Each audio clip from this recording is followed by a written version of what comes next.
Hi guys, welcome to Khushi's Kitchen. Today I am going to prepare a Bengali dish named Rui Macher Bhorta from my homestyle cooking recipes.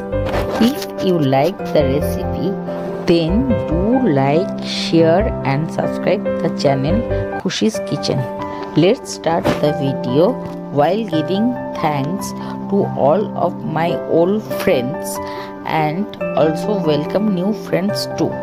Let's quickly have a look to the ingredients which are enlisted for making this recipe. The ingredients list with detailed measurement are given here on the front page after starting the video.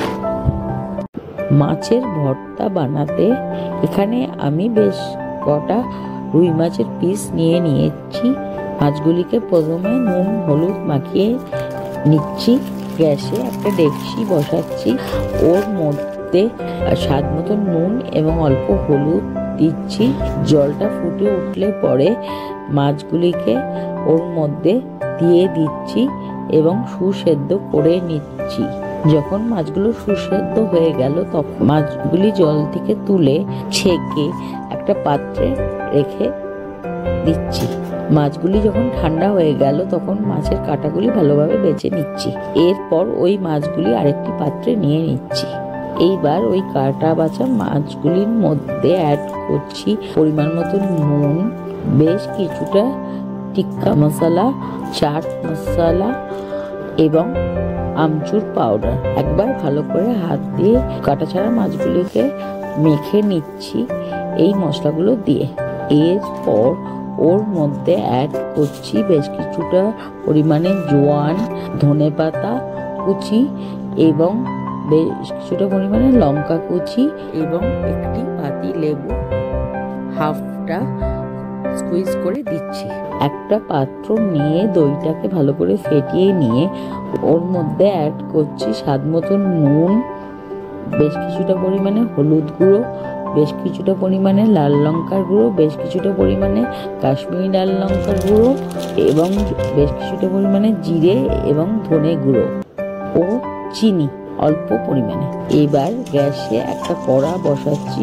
এরপর ওর মধ্যে বেশ কিছুটা সাদা তেল add করছি।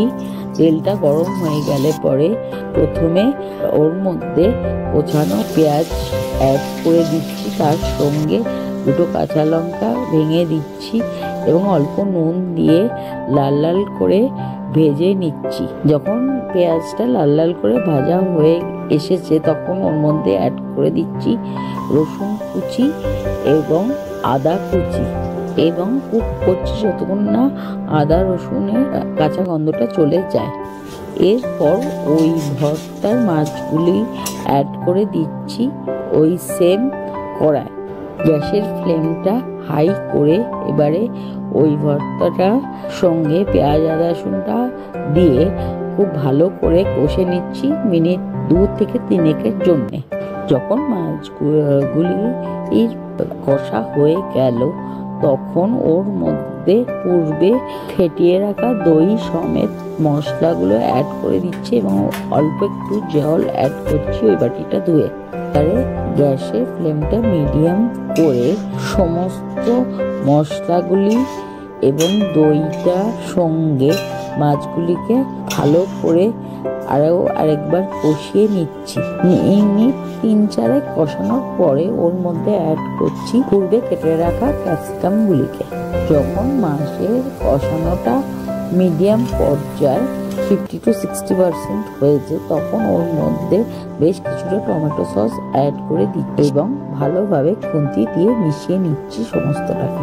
যখন মাছগুলি কষে তেল ছেড়ে এলো তখন ওর মধ্যে অ্যাড করছি অল্প ময়দার গুঁড়ো এবং অনবরত নাড়ছি যতক্ষণ না ময়দার কাঁচা গন্ধটা চলে যায়। Last but not the least, নামানোর ঠিক আগে ওর মধ্যে অ্যাড করছি কুচানো ধনেপাতা, কুচানো কাঁচা লঙ্কা এবং বেশ কিছুটা গরম মশলা। তৈরি হয়ে গেল আমাদের টেস্টি ডিলিশিয়াস ইয়ামি মাছের ভর্তা। Best serve with steamed rice or chapati etc. If you like the recipe, then do try it at least once at home and let me know by comments in comment section below. I am ending today's video for the time being with this prayer that all of you these days well-being, and will coming back soon with a new cooking recipe video. Till then, stay tuned, stay connected. Thanks for watching. Thanks to all.